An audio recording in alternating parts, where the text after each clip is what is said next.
The nation says Israeli airstrikes are destroying humanitarian facilities in Lebanon.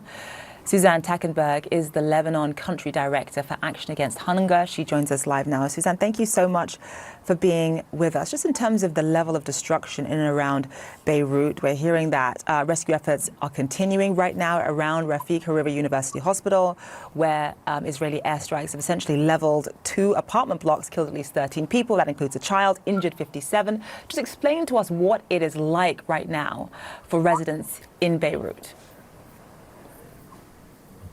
Absolutely, and thank you so much for having me today. I mean, the situation in Beirut and in fact in the country as a whole is really unprecedented.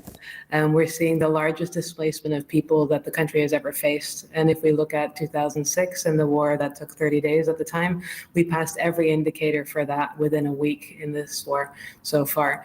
And so right now we're seeing a lot of destruction, we're seeing a lot of panicking amongst the population, we're seeing a lot of displacements again, and a lot of fear amongst people as well at this moment.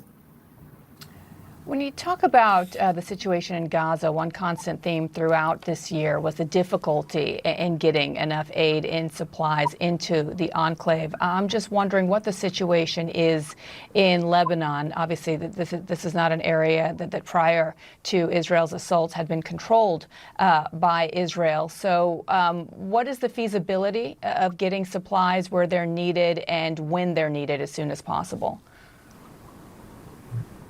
Sure, and it's very different in different parts of the country. In Beirut, getting supplies into areas is very much based on the security situation of that moment. And when we have strikes, there are moments where it is harder to reach those areas, but in general. Suzanne, can you hear us? Okay, Suzanne. Okay, it looks as though we're having a bit of trouble with Suzanne's audio. That was Suzanne Takkenberg. She's the country director for Lebanon for Action Against Hunger. Suzanne, can you hear us? I'm being told that maybe you can by our producers. I'm Suzanne? able to hear you. Okay, we lost you just a moment ago. Yeah, yes. we lost you a moment ago, but Sure. I wanted you to just sort of start talking a bit more about the number of displaced people. We're hearing that over 1 million people in Lebanon are displaced right now. Just explain to us, I mean, obviously the Israelis do issue various evacuation orders when there is about to be some kind of airstrike, but just walk us through where those who are displaced go at this point in time. I mean, that is one of the challenges amongst the population in the sense that they do not feel that anywhere in the country is safe.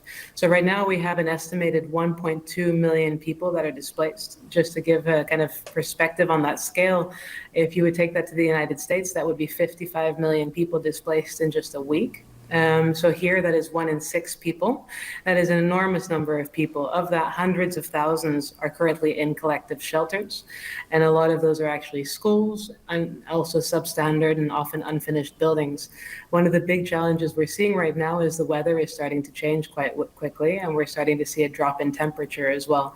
So between that, the overcrowding that we're facing in those shelters, and the fact that we had a first confirmed cholera case in the north of Lebanon last week, as well as an increase in waterborne disease outbreaks, we're quite worried on how the situation will evolve in the coming weeks.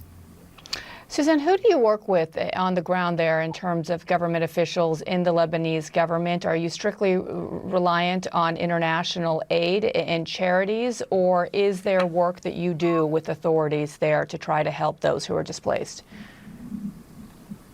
Sure.